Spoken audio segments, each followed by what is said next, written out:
The last day of school. An atmosphere of excitement and anticipation permeated the hallways of the elementary school.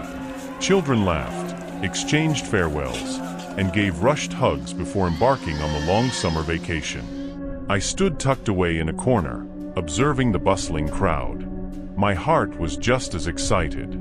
Mom would pick me up today, like every year. We would eat ice cream together, go to the movies, and start a summer filled with joy. The bell signaling the end of the school day rang, shattering the lively atmosphere. Children poured out like bees escaping a hive. I lined up with my friends, slowly moving towards the school gate. Miss Blue, my kind homeroom teacher, stood there, smiling and saying goodbye to each student. I craned my neck, searching for my mother's figure in the crowd of waiting parents. But where was she? Suddenly, a strange man wafted in my direction.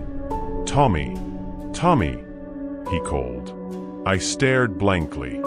He approached and introduced himself as Dennis's uncle, a classmate who wasn't in my class this year.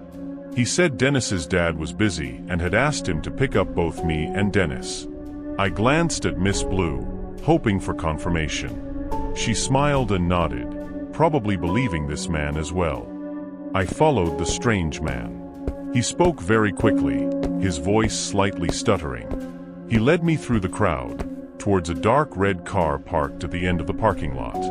I tried to keep up with his hurried pace. A question still lingered in my mind. Where was Dennis? Wer Epsilon während wie picking up Dennis toget her? The car sped away. He kept talking, asking me about school, about the sports I liked.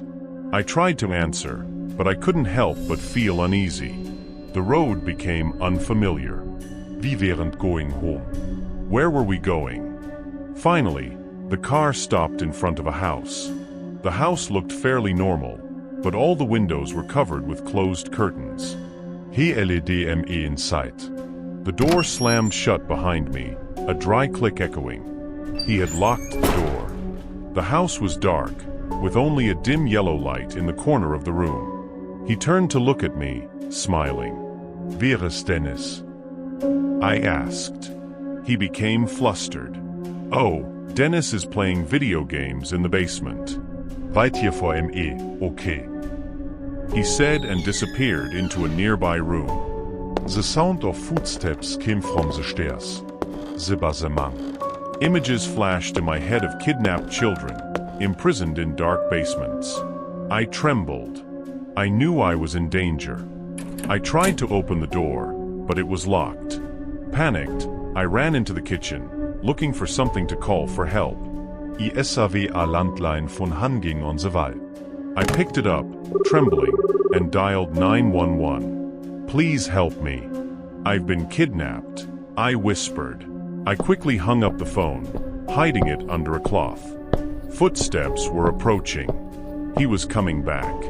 Tommy, Dennis is down here. Come play with him. He called. I didn't answer. He stepped out of the room. The friendly smile on his face disappeared. He approached, grabbing my wrist tightly. Get down here. He pulled me towards the stairs leading to the basement. I screamed and struggled. He shouted, "Shut up. Be good and I'll let you go." I was pushed into the basement. The door slammed shut, a click echoing. I knew I was locked in. The basement was dark, damp, and cold. A single yellow light hung suspended from the ceiling, casting ghostly streaks of light on the cement walls. The doorbell rang, repeatedly. Then, frantic knocking. The police. They had arrived. I screamed, banging on the door, hoping they would hear me. The sound of breaking down a door rang out. Shooting, sirens. I knew I had been saved. The basement door burst open. A police officer rushed in, hugged me tightly, and took me outside. I stood in front of the house, trembling, telling the police everything. Mom arrived, hugged me, and sobbed uncontrollably. The man was handcuffed and taken away. His eyes met mine, filled with hatred and disappointment. That day changed my life forever.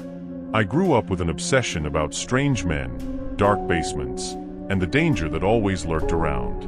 I wonder, if I was not aware enough to call 911, then what will happen? Would I still be alive today?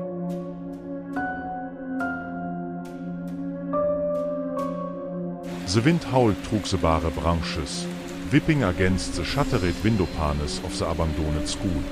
The day's final downpour lashed down as if trying to wash away the decaying memories held within, but in vain.